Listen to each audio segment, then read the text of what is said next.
and it's in the breaking. We come unbound,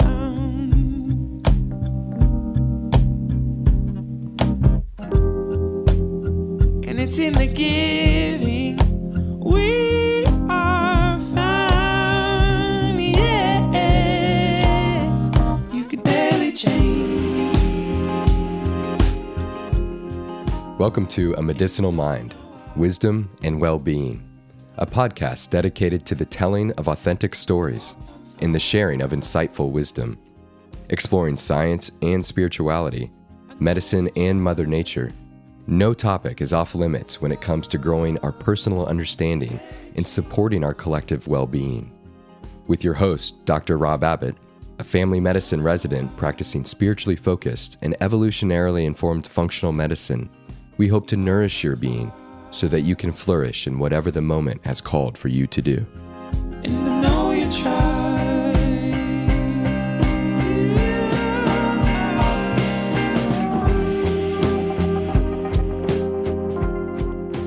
In episode 58 of A Medicinal Mind, Wisdom and Wellbeing, I have a wonderful conversation with my new friend, classically trained chef and certified yoga teacher, Jennifer Iserloh. Jennifer is a graduate of the Institute for Integrative Nutrition and is the best-selling author of 50 Shades of Kale and Healthy Cheats, as well as her most recent book, the Superfood Alchemy Cookbook. In this conversation, we begin with an exploration of Jennifer's childhood, the role of chronic disease and family food addiction to influence her career into the culinary arts. From here, Jennifer shares how some of her own health issues and emotional attachment to food led her into nutrition, functional medicine, and publishing books about nourishing and delicious food. She then pushes us into a discussion of creativity, artistry, and the role of her yoga practice to deeply influence her professional and personal pursuits. Digging into her role as a health coach, as well as a coach for functional medicine practitioners like myself, we see how she blends practical tips and empathetic understanding to support her clients. She provides some very inspiring advice and guidance for innovative clinicians to bring greater awareness to their practice and overall healing pursuits. Expanding into the art of holding the therapeutic space, we engage in a thought-provoking conversation about the many ways in which we can promote engaged listening, storytelling, and a narrative of holism to provide the greatest chances for us all to heal and remain nourished. We then lead the conversation to a discussion of alchemy, starting first with Jennifer's definition of alchemy and how she has taken a deep dive into alchemical principles and the medicinal properties of certain foods to make a comprehensive book, blending in therapies for the mind, body, and spirit, using more than just food. She even provides an interesting perspective that functional and bioindividual medicine is one form of modern alchemy. This conversation is so positively intense, and I'm so happy to be able to share Jennifer's work, as well as her tremendous passion to help grow this greater movement of root cause resolution and bioindividual medicine. Be sure to check out the podcast page for links to get Jennifer's latest book, as well as links to get her free online program accompanying the book. And with that, let's dig into the show.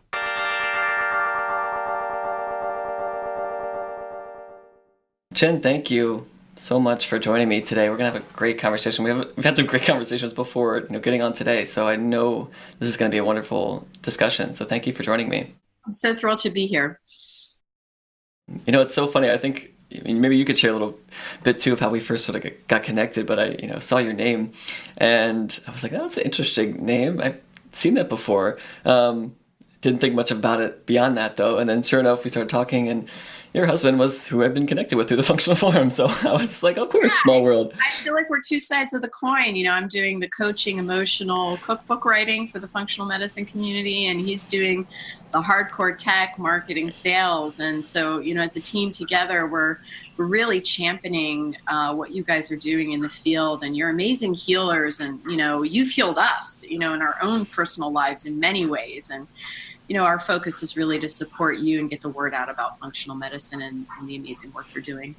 Yeah. Well, it's just, these small world moments. I live for these small world moments. They're just so fun. And been really grateful for, Uli's work and for getting to know you and have an opportunity to share some of the work that you're doing, because you definitely wear a few different hats, that's for sure. So, but before we get into, any of that, I wanted to maybe step back a little bit in time, and didn't know if you wanted to share a little bit about your childhood and perhaps maybe even aspects of your spiritual background as a child.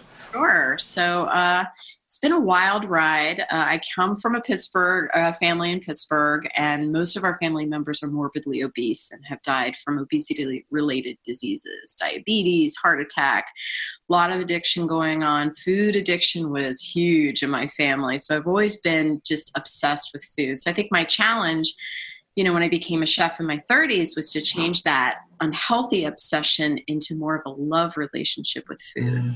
So, my husband and I moved to New York. Uli was actually working in big pharma, so he doesn't often leak that, but I'm going to leak it for him. So we say he was working for Darth Vader for the dark side. Now he's in resistance. But we moved to New York initially because he was doing cancer research, and then he found a job doing Alzheimer's, working on an Alzheimer's drug. And around that time, when we came to New York, I was just blown away by the amazing energy and everything you could do. And I decided to follow my dream to become a chef when I was 30. But at the time, I still suffered from an emotional eating addiction. So, at that time, I had stumbled into a yoga class. And, the more I did yoga, the more I realized that there was this very intense mind-body connection thing going on. That every time I had a fear-based thought, I could feel something happening in my muscles or in my organs or with my facial expression. So as, sort of a little experiment, and I was still emotional eating then, I was like, what, every time I wanted to go to the fridge and eat something and I wasn't hungry, I'm going to scan my body and see what the heck's going on. And I noticed I was tensing my stomach. Ooh, what would happen if I would just release that area and the muscles? Would I still have the urge to eat? And it would just give me a split second to kind of have a breath and think about what I was doing. And I just did that practice every day for about a year. And eventually the emotional eating addiction went away. And, people said to me, oh my God, how can you work in these kitchens and you're obsessed with food? But I think, I started to realize that I could work with food in a different way. I didn't have to be constantly putting in my body. I could learn the craft of food from great chefs. I worked as a food stylist after I worked in New York City kitchens. I ended up private chefing for celebrities, which was a real trip. Yeah. So I pass on the love and passion I had food by making it for others, by sharing it. So food's really been sort of my spiritual practice through these past 15 years. And, I started out as a professionally trained chef. I worked in New York City kitchens for about 3 years, and then I private chef for 3 years. And then I got into publishing. And that's when I really started to get curious about food as medicine because of my yoga background. And at the time I was doing an internship with a nutritionist from the Today Show, Joy Bauer, and she came out with the book Food Cures. So that was me sort of dipping my toe in the water and understanding food as medicine. But that's where I met these, great foods like turmeric, these adaptogens and herbalistic traditions, because we started to very slowly integrate that in. And this was sort of on the edge. And this was around, maybe 2005. I'm terrible with dates. So it's been a really exciting journey. I went on to get certified in yoga. I have a health coaching degree from Institute for Integrative Nutrition. And then I stumbled upon integrated and functional medicine, and I started writing cookbooks with doctors. And that's when I really went down deep into the rabbit hole and start working with a lot of folks in your community. And then, of course, we met Sachin Patel. My husband works with him quite a bit. And it was funny because Sachin actually outed us at a conference. He's like, Jen and Uli haven't had their GI maps done. So we can talk more about that. But yeah, because we went through the functional medicine process of getting a lot of testing done, because I felt like we had the food part and the mindset going, but gosh, we had no idea of why Uli's cholesterol was so skyrocketed high and why I had fatigue. And here we had all kinds of crap going on in our guts. He had candida. I had undiagnosed gluten intolerance. So, functional medicine, I feel like has really saved our lives, but it's been an incredible health journey over the last 15 years. And I'm just so thankful that you guys are here to kind of take us into the new age of health and wellness. That's a great way of putting it. I feel like the new age of health and wellness, not the new age of hospitals and medications. I feel lucky to be a part of it, and I really appreciate your sort of kind words. And it's amazing. I mean, what you're just sort of sharing there is really the work this entire movement is trying to do. And I love too how you sort of illustrated, and this is how our practice works. You know, when folks have the nutrition dialed in, some of the lifestyle dialed in, and still are kind of what I call stuck in the mud, you know, needing some specialized testing to unearth those reasons, those deeper whys, and then being very precise about therapies. And so I think it's funny, you know, Sachin's doing some wonderful work. So, and he's a funny guy too, so I could totally see him, you know, up there, you know, kind of, you know, outing you guys, so to speak. But I'm kind of curious, you know, just hearing a little bit about that early experience of being around, I mean, so much unhealthiness, so much obesity and food addiction. As a child, it can be troubling to, I think, navigate food choices. I mean, we see it all the time. Kids aren't able to eat the foods that we want them to eat if it's not being provided to them. But I was curious, you know, what that experience was like for you, because people get really adjusted and they're normal, as we know, maybe not normal. Yeah. And, you know, the way I grew up, we didn't really have a lot of like overweight kids in my class. So I really felt like an outsider. And, you know, in my family, I was very fortunate in one way because we cooked a lot. So I had rich cooking culture, but we ate so much and sweets were a part of every day. And I was also drinking 3 Pepsis a day and eating 2 Snickers bars. I had a wild sugar addiction. And I was one of those kids that just had the rounds of antibiotics because I had a lot of ear infections. Mm-hmm. So, you know, I had a lot of issues going on in the gut, but, you know, I think it was just the programming because, you know, my family had this great passion for food. They're amazing cooks. Everyone in my family can cook and their food is delicious. But, you know, my parents came out of the Great Depression. They were kids during the Great Depression. So they were drinking things like coffee soup that they would make for kids from the ground of used coffee and lard sandwiches because they didn't have meat or they didn't have food. So having food was a real luxury. So I think that generation kind of overdid it because when they were kids, they didn't have it and they wanted to provide that, you know, for their family. And also that idea of just nurturing, because I lost my mother when I was young as a child. And so did my father lost his mother in childbirth when he was born. So I think food took the place of that mothering.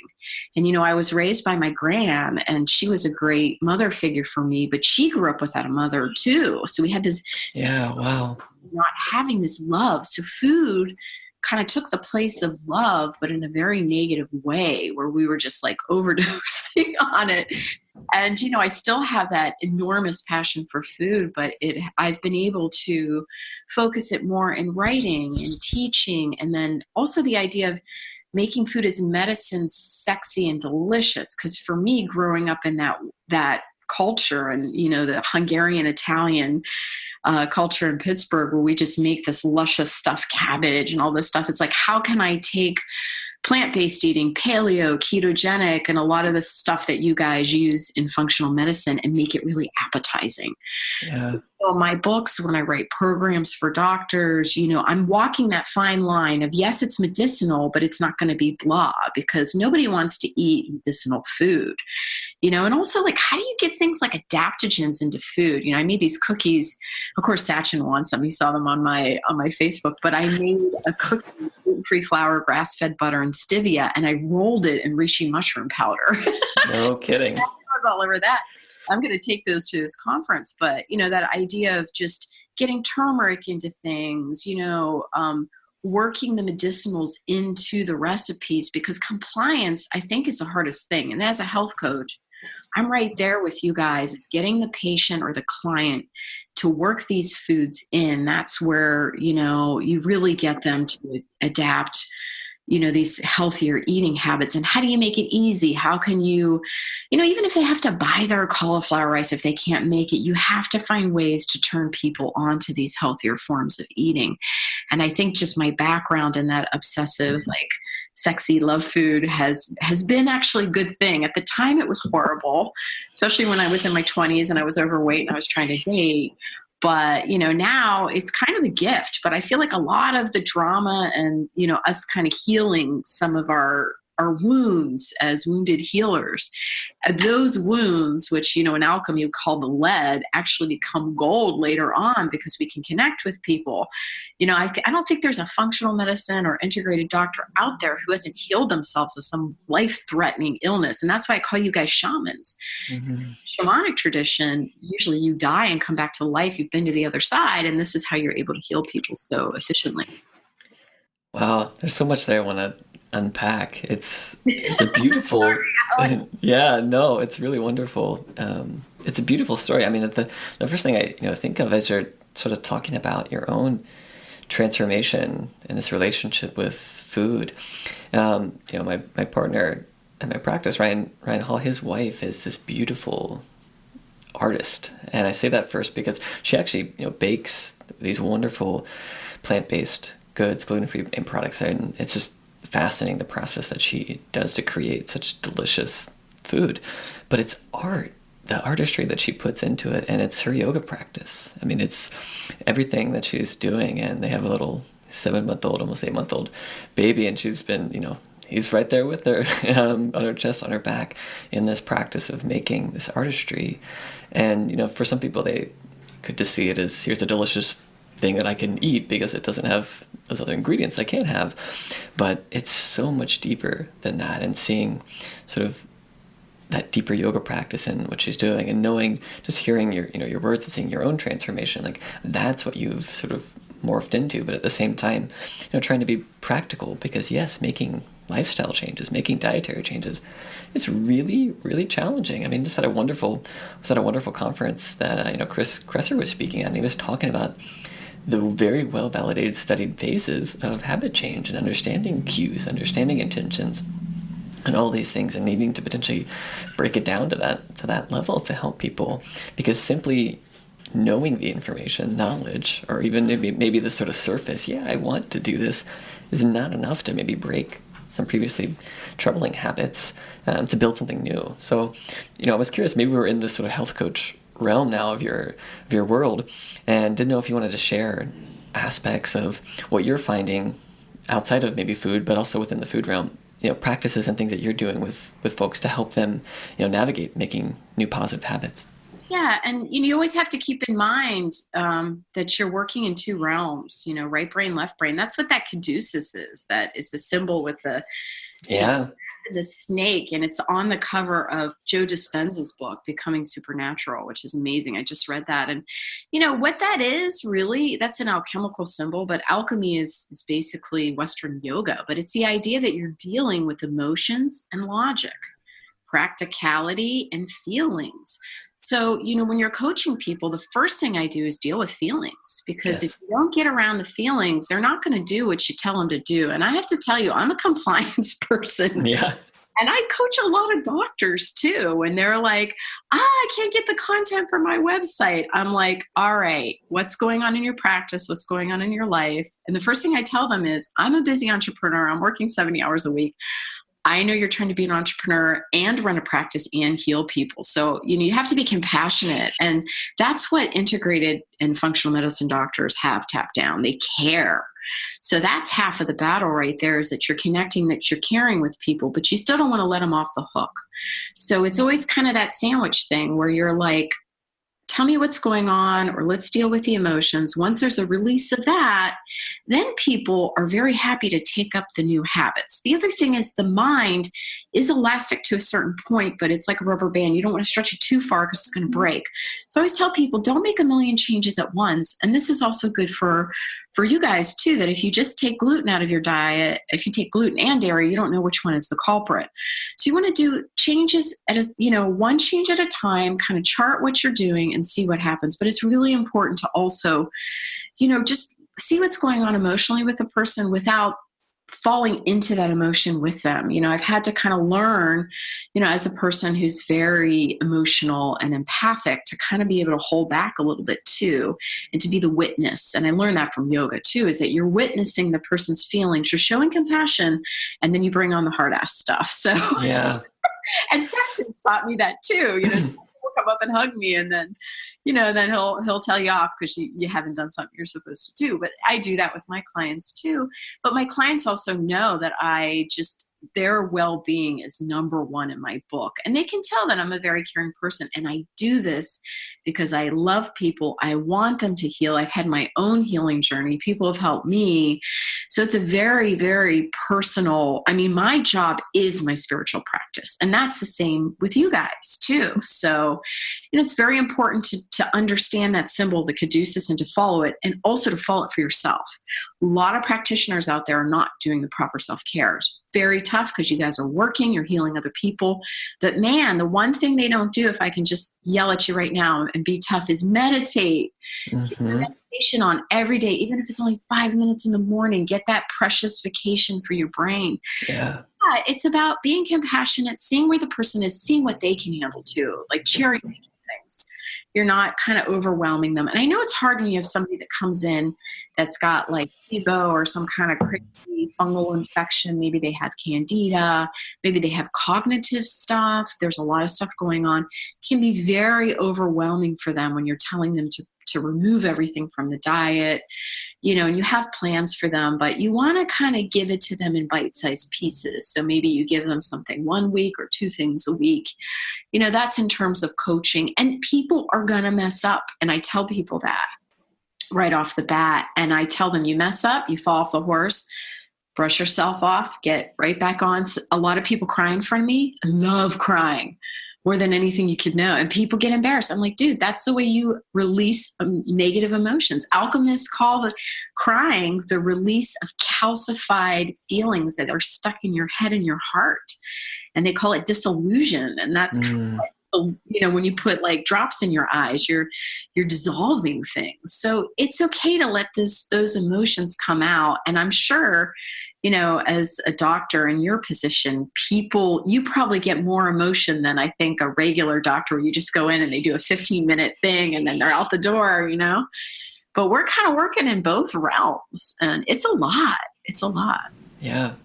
Well, I think you hit it exactly on the head. I mean, it's blending these two, and we call them two worlds. They're not really two worlds. I mean, it's this interconnected, it's the whole idea of, quantum physics. As soon as you start identifying something as a particle, it's no longer a wave, but it has this beautiful duality. And so you have to suspend your disbelief and recognize this beautiful duality. But that's what the space is. And, being able to be willing to hold that space and knowing, you might have a visit and you won't talk about anything medical, or maybe you won't even talk about food. Maybe it'll just be listening to somebody and in difficult relationships and being able to release that. And yes, you do not get into those kind of conversations into the minutes because you have 10 minutes. I mean, it's just... But that could be where the healing happens. And also when you have that kind of conversation, then you give them the prescription for the food and they just do everything. Yeah. There's none of you having to force a compliance because you did the emotional healing work for them, and boom, they're ready to tackle the other stuff and there's no more problems. So it's kind of like interesting how you just have to meet the patient where they are, the client in my case. Truly. And I mean, you can't learn these things in medical school. Medical school isn't teaching you to hold these types of spaces. I mean, there's a few that are being more progressive in their clinical knowledge, and people are learning, sort of motivational interviewing and other techniques, but those are still all sort of techniques, and you really just need to sit with folks and really focus on listening. And I think I was really lucky because as I was having my own sort of rebirth and coming into this space, I took a year off, and during that year I did a positive psychology research study. All I did was listen to people tell their story. I did not care. My job was not medicine. I had initially when I started, I had a script, and I was not good at it because I had to follow the script. But then it became more natural, and you were able to hold that space. And people who had just met me, didn't know who I was, start crying as they're telling their story about what they're grateful for. All of them are about to have major cardiac surgery with a mortality rate of 15 to 20% for some of them.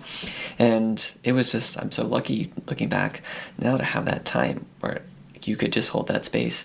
And maybe we should have an entire year of medical training that's just that. And you're not even trying to learn an exam. You're not trying to learn medical lingo or anything. You guys have had that because, most of, the practitioners I've worked with or I've met have some kind of training like that. They're yogis, they're Reiki masters, they're naturopaths, they're, they're shamans, and they study those practices very deeply, those, more emotionally, imaginative practices of healing deeply. So you guys are the ultra, I call you guys the super doctors because you got both.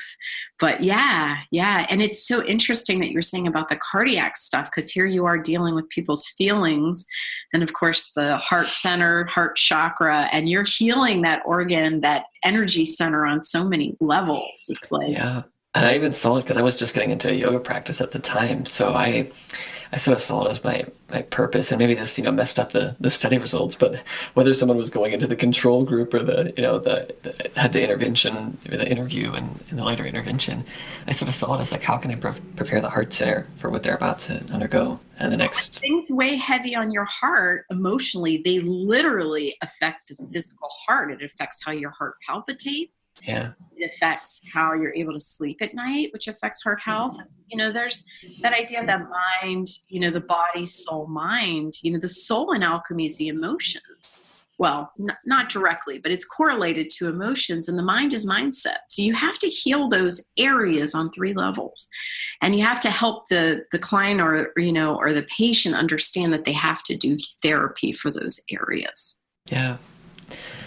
Well, I'm curious, you have this work with clients as sort of a health coach, helping them make these positive habits. And you've been alluding and interweaving this other story of this other hat that you wear and working with, providers, functional medicine providers. And I was curious how things might differ in a coaching role, or maybe you're doing more on the surface, business coaching or practice coaching with providers versus the sort of health coaching in the more wellness realm. And you mentioned, trying to get everyone to meditate, but I was curious how that works, and maybe on a practical level for a day for you, because I think about mindset, as you just mentioned.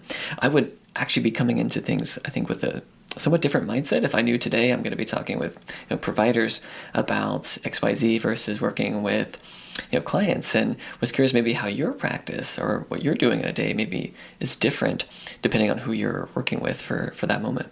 Sure. I can say that 99% of my health coaching practice is actually practitioners. Yeah.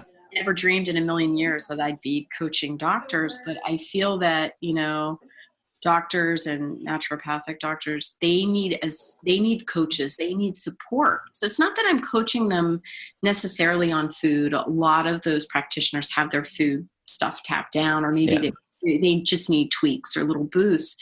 But for me, it's more on mindset or getting them through certain blocks so that they can achieve more to get the word out. So I'm teaching them media training. And this all revolves around dealing with emotions. So I'm doing emotional healing, emotional balancing with them. And dude, your job is hard. You got a lot going on. It's like you're trying to run a business. A lot of you guys are cash-based practices. So you have to be an entrepreneur, and you have to be a doctor, and you have to manage staff. You have 3 jobs. So I'm teaching practitioners how to stay out of the red zone, how to not go crazy. And I think because I was a chef, I've worked for celebrities. I've had my own business for over 20 years. I've had businesses that have exploded too. I've been where you are. I totally know where you are. So my goal is to get you out of the danger zone. If you need to cry, you need to talk about something that you're embarrassed to talk to your other practitioners about, you can come to me for that. And the thing is too, because I'm not a doctor, an MD or naturopathic doctor, I think it's more of a safe zone for you guys, because I understand the work you're doing, because I've worked with you before and I've had this type of business. My business is cash-based too. So I totally get it. So whether it is I'm teaching you to get over the fear of doing sales, get over the fear of doing workshops, public speaking. I'm an extreme introvert. I've been on the Today Show. I've done over 40 live appearances. I have to constantly do videos for my platform. It's part of how I get the word out about the magic that I do. And you guys have to do the same thing. So just because we're sensitive introvert types doesn't mean that we can't be good on camera, that we can't do these things. But we have to get past the fear so we can change the bad things that are going on in this world, so that we can get the work out there and teach people what we do as healers. If people don't hear, see, know about us, there's no way for you to grow your practice. I mean, a lot of practices can grow by word of mouth, but nowadays a lot of practitioners want to do things remotely. Almost all of my coaching sessions are remote.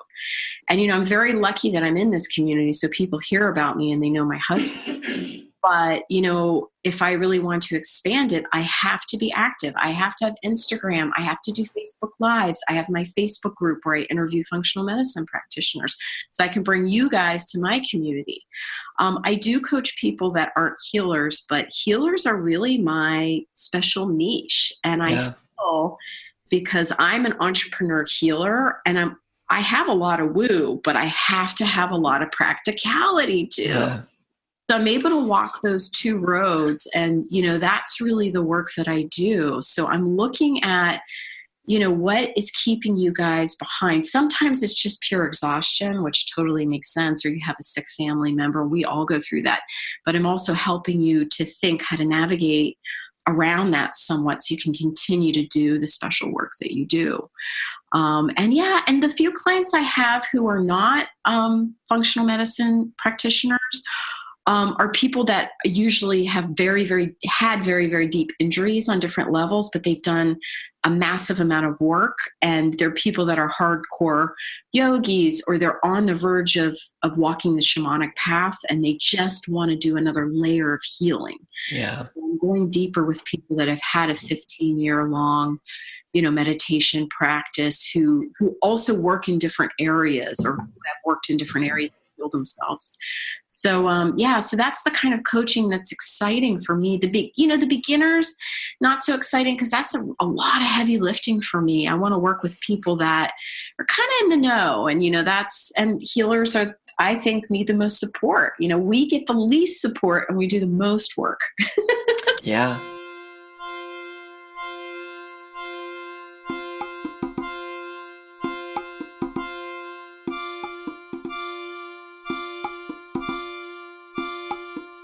As a functional medicine practitioner, Jennifer's work and passions are, on the surface, obviously one with my chosen career. What became more apparent, however, during the deepening of our conversation, was the fascinating unity behind our empathetic core, our spiritual roots, and our understanding that food is simply one tool in the greater toolkit of natural medicine. Inspiring the healer, as well as sharing her creative artistry through nourishing cookbooks, Jennifer is seeking to nourish the healer and the healing in ways we may never fully understand.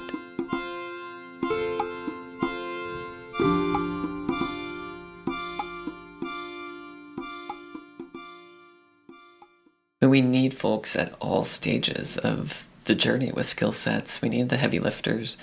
We need the folks seeking and helping with that refinement, because I think all of us in this space too feel like we can do everything. We should do the whole process, especially all these type A perfectionist physicians, wanting to control the whole process, and being able to step back and be like, no, it's okay. Like, I can have a team, and actually I'm going to probably have a better time working with a team, and it's going to be better care for the patient, and they're going to enjoy that process.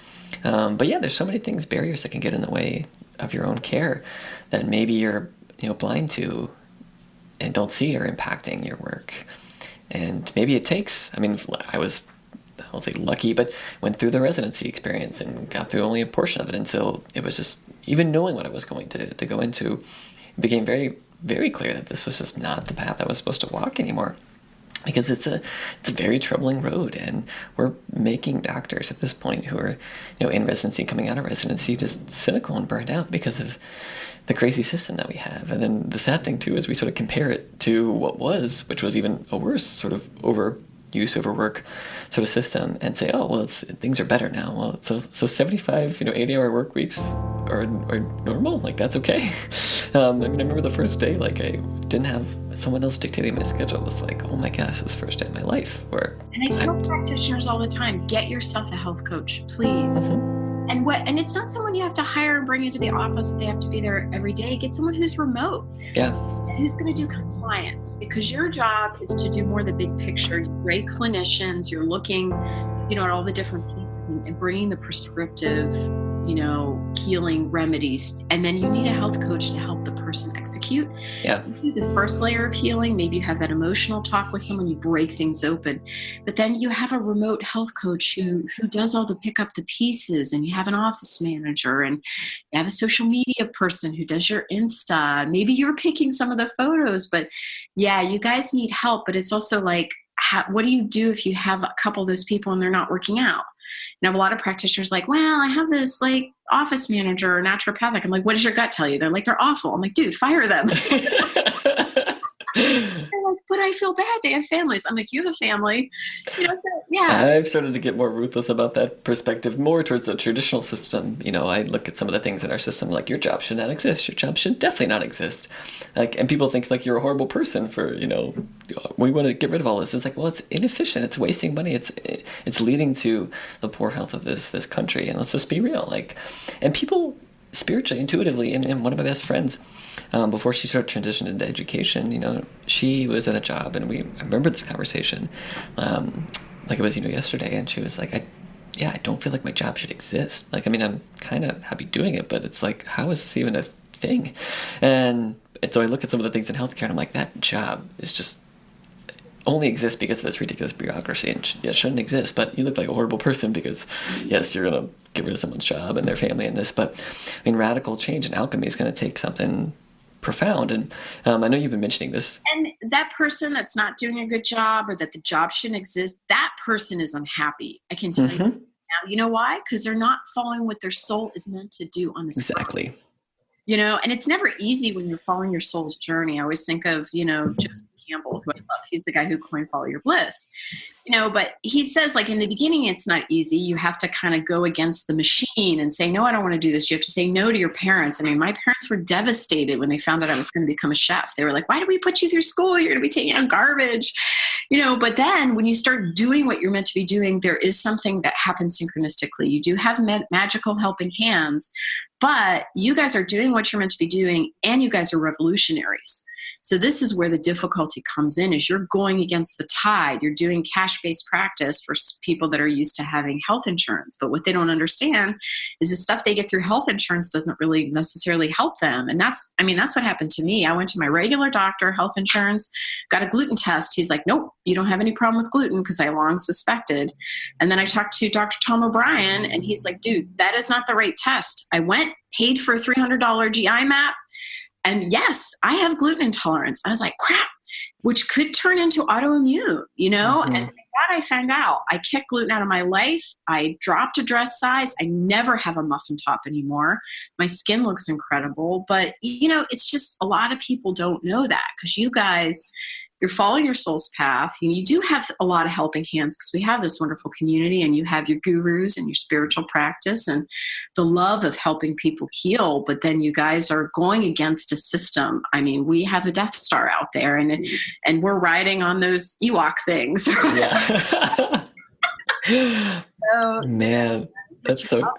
So this is why I do this kind of coaching, to make you understand mindset wise why sometimes it's a struggle, but it also is very rewarding, because you're doing what your soul wants to do. Yeah. And that's, as a summary, as a phrase embodying everything that I'm living out, and I see others in the space living out, that's exactly what it is. You can't, there really is no word to say. We can say maybe confirmation, but you just know when you're finally walking that path. You're like, oh yeah, I am totally doing what I'm supposed to be doing. And the little things that bothered you before, symptoms, whatever, they just disappear, because you're in that entire alignment. And I agree with you. If someone is in a job that shouldn't exist, or doing something and not feeling accomplished at it, like, that is an example of someone not following their soul's path. And we're actually doing a service for them. It may seem harsh in a way, but to help them navigate and find that. And it's going to take radical change, radical authenticity to start walking those journeys. And I wanted to get a sense, maybe even in a deeper layer. You've been talking a little bit about sort of the alchemical philosophy, and it's a big part of who you are and what you've been introducing into a new book. And so I didn't know if you wanted to sort of lead us into maybe more specific discussion, starting off maybe more 30,000-foot overview of what you see as this alchemical structure, and then maybe getting into a little bit of the weeds and details of what you see and how you've brought that into your practice and into the book.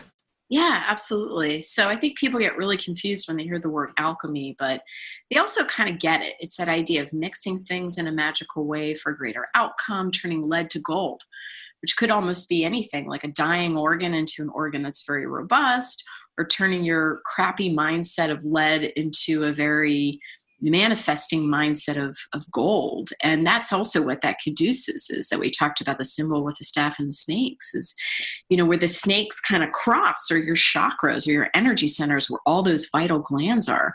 So I started studying alchemy about 5 years ago because I plateaued out a little bit in my yoga practice. And one day I saw an image of alchemy and it was an engraving from the 1600s. And I was so intrigued because it's very intricate. And I think people like us that need a lot of mental stimulation, we like intricate things. So I was staring at it. I was like, what's this alchemy stuff about? So I basically read every book I could get my hands on about alchemy. And what I discovered is alchemy is basically the formula of how to heal the chakras.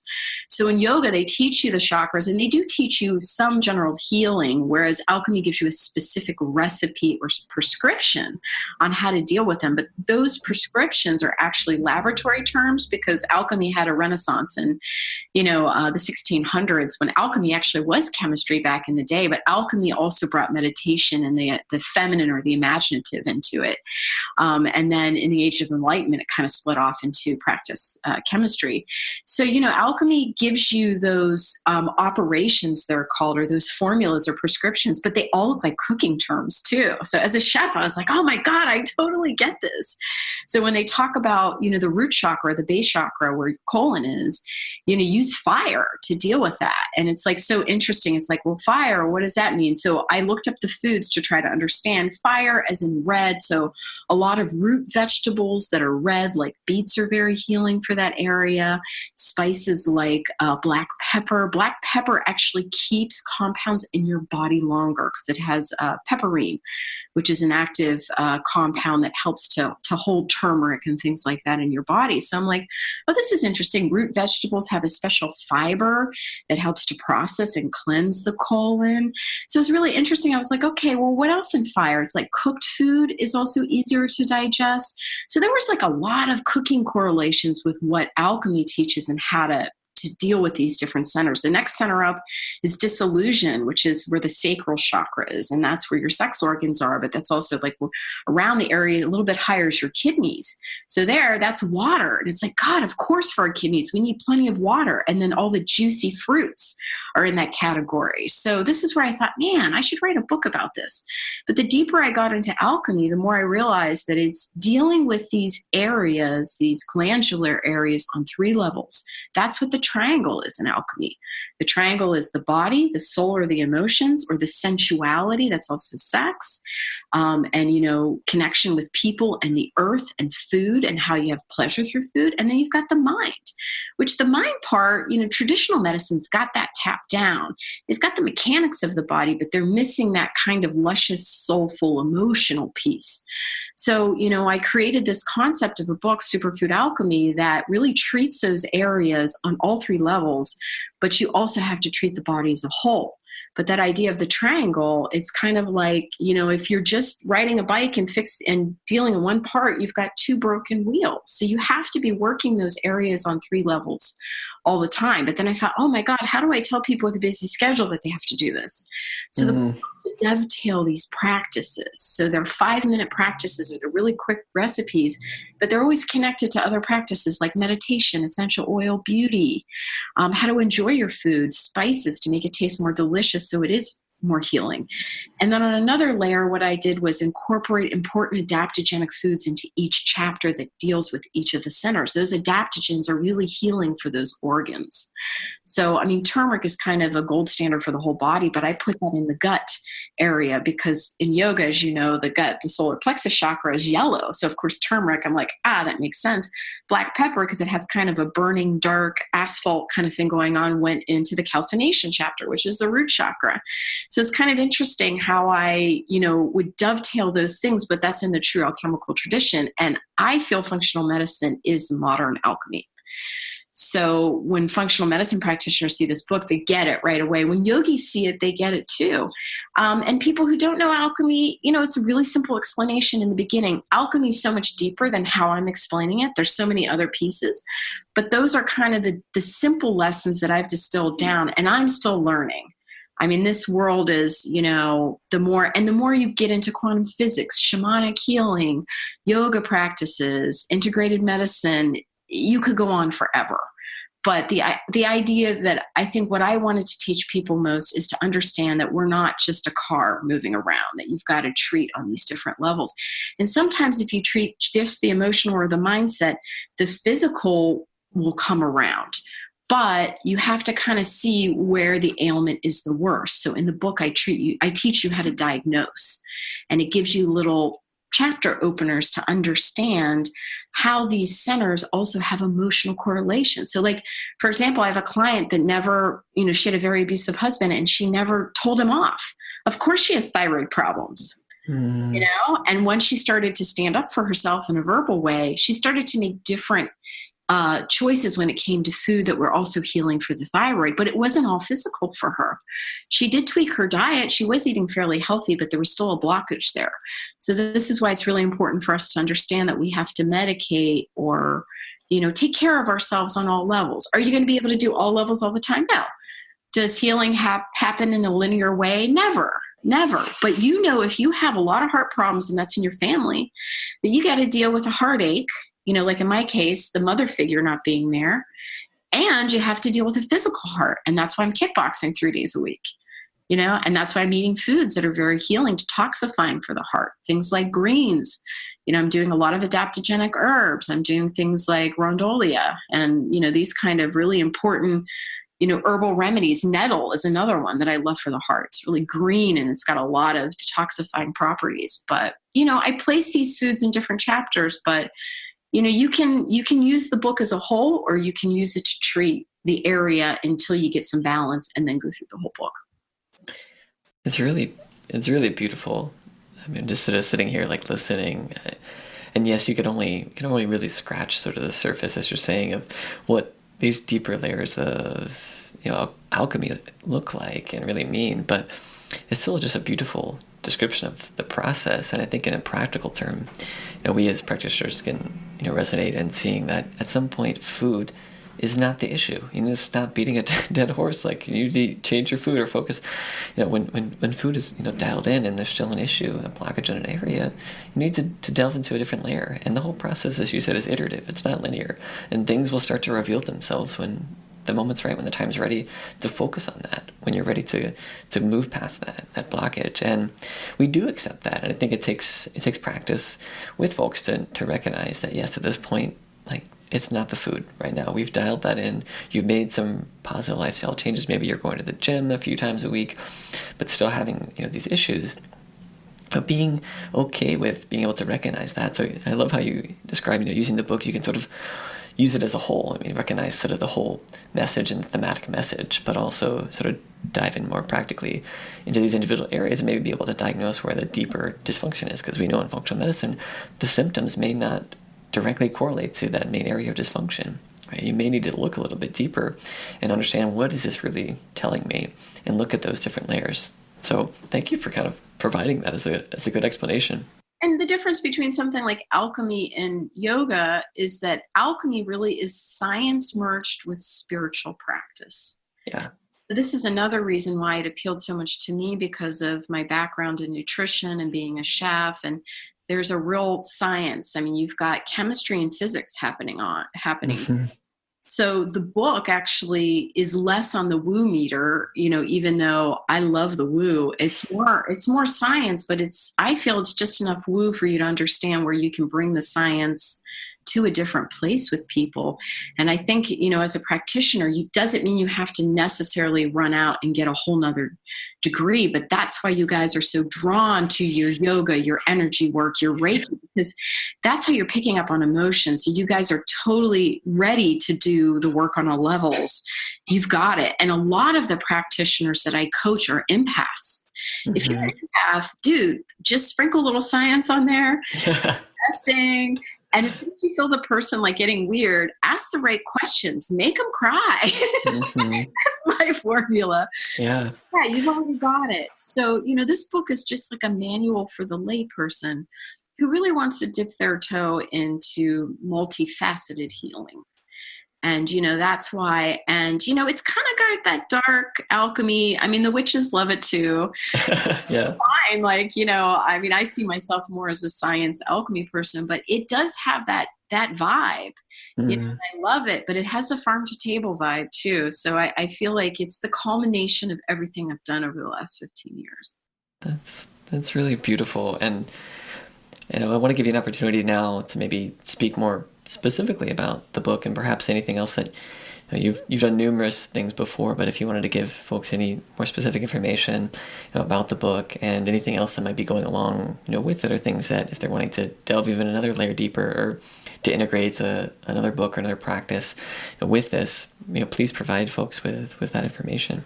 Sure. So I'm super lucky, first of all, to have a wonderful husband who's so tech savvy. So he built me a book website, which is the bomb. And when you guys come out with your books, I always tell you, please have something like that. Definitely do an Amazon campaign and reach out to everyone and their mother about the book, because promotion is the hardest part when you have a book. And so I have a beautiful book website. It's superfoodalchemy.com. And the important thing about the site is I have a 10 Ways in 10 Days video series. And this is something that Uli does when he builds practitioner integrated websites, which he calls funnels. And nobody seems to know what a funnel is, but it's basically a website that does a lot of nurturing, so patients can get to know you through your website, because it's very hard when they can't meet you. So there's videos, there's autoresponder emails, there's things they can sign up for. So the video series is the 10 Ways in 10 Days to Holistic Healing. And in the video series, first of all, it's free. They just sign up. But in the video series, I already teach you the basics of a lot of the practices that are taught in the book. I don't teach you how to dovetail them because that's the book, but I teach you the basics of crystals, dipping your toe into herbalism and adaptogenic foods. What are adaptogens? I teach you the basics of healthy eating, a mindset. We do some meditation work in there. So a lot of the practices that are focused in the book, you get me in video form. And I tell practitioners it's so important to learn to do video, just so that people can relate to you, so they can see your face, they can get to know you. The more they see you, the more they trust you, the more they like you. And it's kind of like that Oprah effect. I mean, if you can be friendly in the videos, that's awesome. And that's some of the coaching I do, is to teach you how to be, kind of get out of the fear factor and talk less about the tech and more about, connecting and the emotional with people. But, having a video series like that is, just great for people to get them started on the healing journey right away. Yeah. Great for your brand. It's great for your karma. And it's also just a great way for you to really feel comfortable talking about what you do in the most simplistic way. We deal with very, very complex things. If you start talking about the microbiomes, people still don't know what the microbiome is. People don't know about glyphosate. They don't know about gluten. They don't know about these topics. So you have to dumb things down and explain it to them so that they can see how making one small change might impact. So I did a video just on fear and what fear is and what it means to get over it, and how to start a mindset practice where you can conquer fear. And I have a lot of visualizations, images, and stock photos in that video to kind of show people how I got over my fear. And I always think about walking through a ring of fire. The first time I went on the Today Show, that was my first live TV appearance. I was terrified. And I did it anyway. Did I cry a little bit when we got pulled over by the cops on our way to the Today Show? Yes, I did. No kidding. But it's that idea of, giving people bite-sized, what they can do now, practical, this is a DIY society anyway. So, so the book goes a little bit more into detail about that. First of all, I think the book is beautiful. We're thrilled. My friend Andy Betsis did the photography for it. She's a fine arts photography trained, amazing. We shot it in my living room. I did all the food styling and the props, and it really has a lot of earthy, beautiful, everything in there. When you cook the recipes, they're going to come out looking like that. So I really wanted it to be natural, beautiful, approachable. I also wanted mysticism in it, because I think all this constant talk about nutrition bores the heck out of people. Yeah.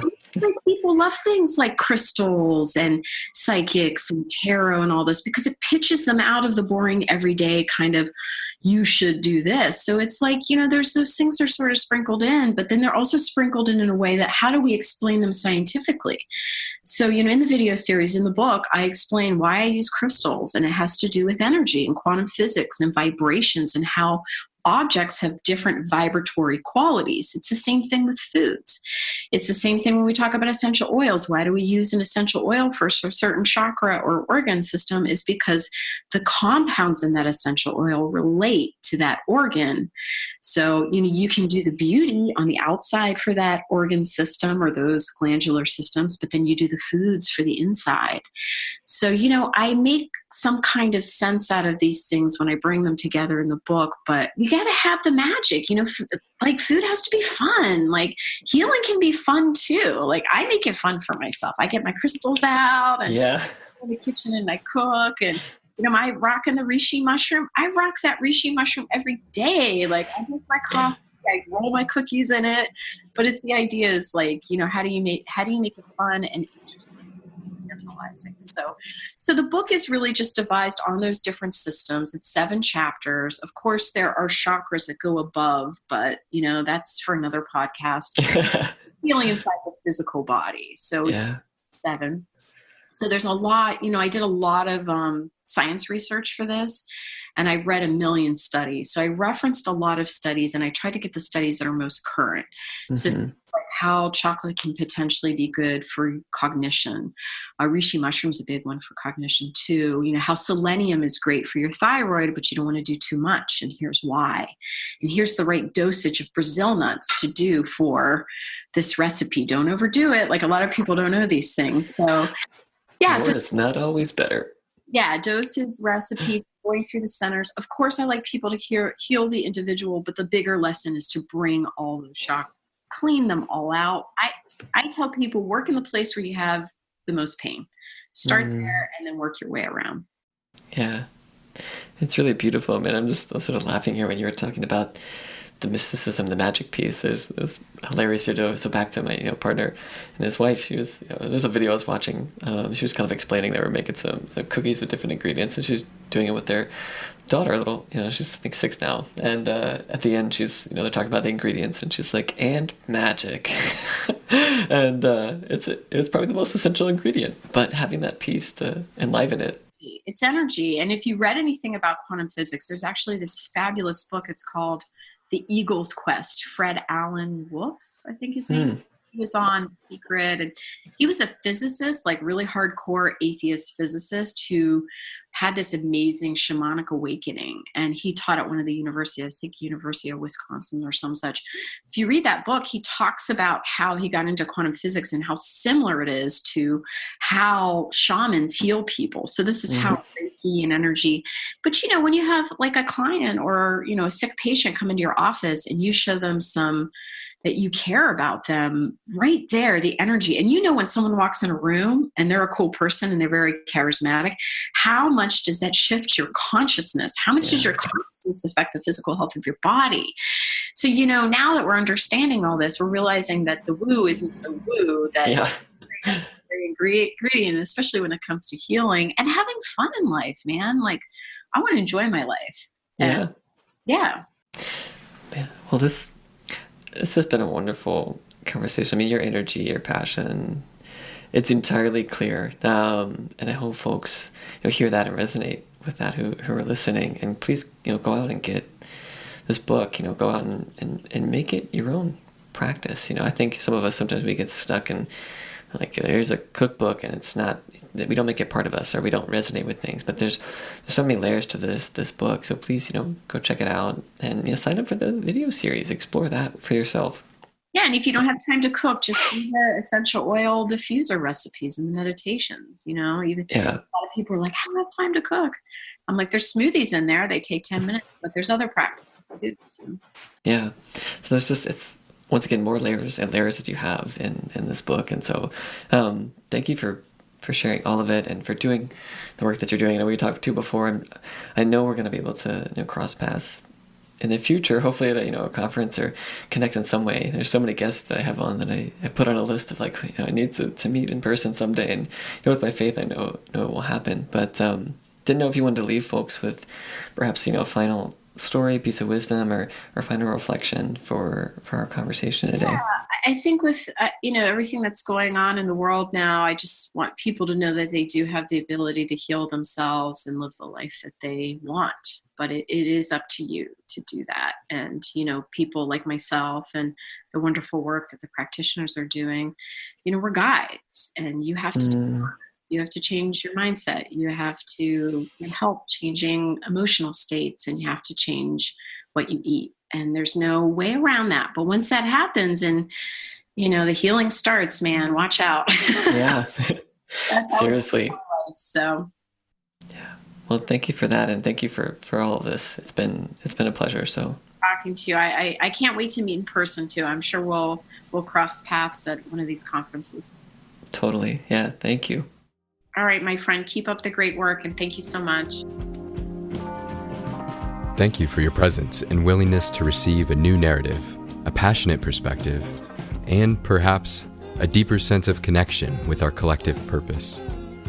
Please share this podcast with any and all that you believe will benefit from its intention to relieve one's doing and engage one's being. Please share your comments about the conversation on our podcast page and leave a review in iTunes so that the voices in this space can spread to all ears ready to receive it. Music credit goes to Dillingham for their song Vessel. Remain open, stay curious, and forever be love. You walked on fire, and I know you tried.